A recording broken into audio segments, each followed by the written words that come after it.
Well, I read this article in the New Yorker that was brought to me by one of the producers, Mike Lieber, and he gave me the article. And the day I read the article, and I read it pretty much right away, I loved it. I just thought it was a great story, and I decided to option the rights to it. And I told them, I said, the good news for you guys, and this was a producer and a potential writer, and turned out to be Philip Railsback.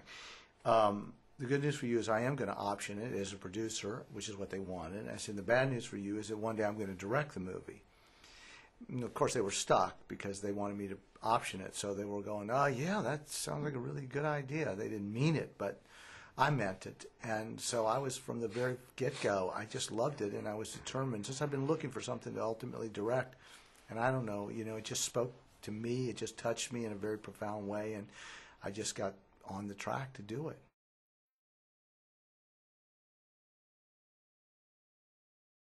Well, I just thought it was a nice script. I felt like, as Marc said, that there was a guy there who was fighting for something more obviously than money. It's a little unsettling for the audience, but just the battle that he takes on is pretty remarkable, and his battle is over principle, and the way that the case affects him and changes him was.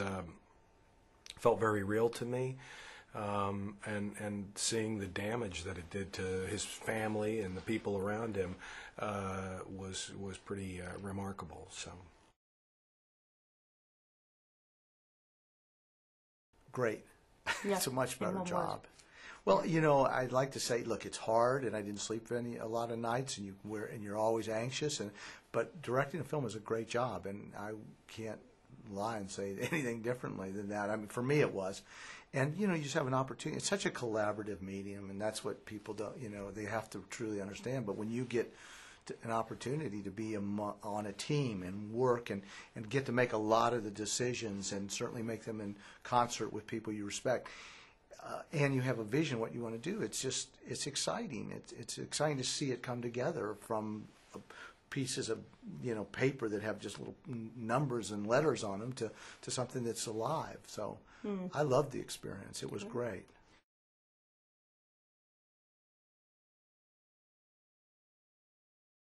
Bob did. Yeah. I think Bob was just so naturally suspicious of, let's face it, movie companies are big corporations as well, and the people that distribute those movies. So I think Bob had a natural predilection to not trust anyone, but particularly big organizations. And I had some good conversations with him. He got a little older. He mellowed a bit. The family really wanted the story told. They didn't want it at any cost, but they did want it told. And ultimately, I just got Bob to understand that really was serious about telling his story and telling it in the best possible way. And you try not to get into specifics of like saying to the guy, by the way, you want it true? Well, we're going to paint you in very great terms, the good and the bad.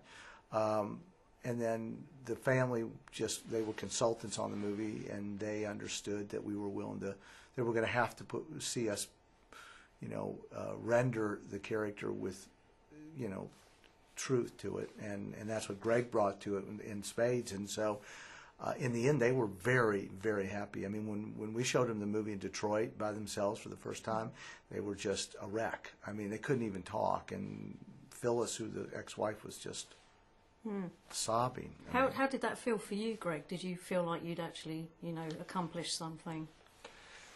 Yeah, I mean, it was nice to have them not stoning me.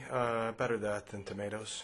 But it was, I mean, ultimately, I was happy about that, but that wasn't the agenda to try and make the family happy. It was to try to tell a truthful story and render this guy as honestly as I thought I could. I mean, there's not really an expectation, I think, for an audience member coming in as to what the guy who invented the intermittent windshield wiper should be like. It's not like you're doing Nixon or Clinton or something like that. It's a pretty open book, but they were helpful in just giving me a sense of who he was, and tried to be as honest to that as I could.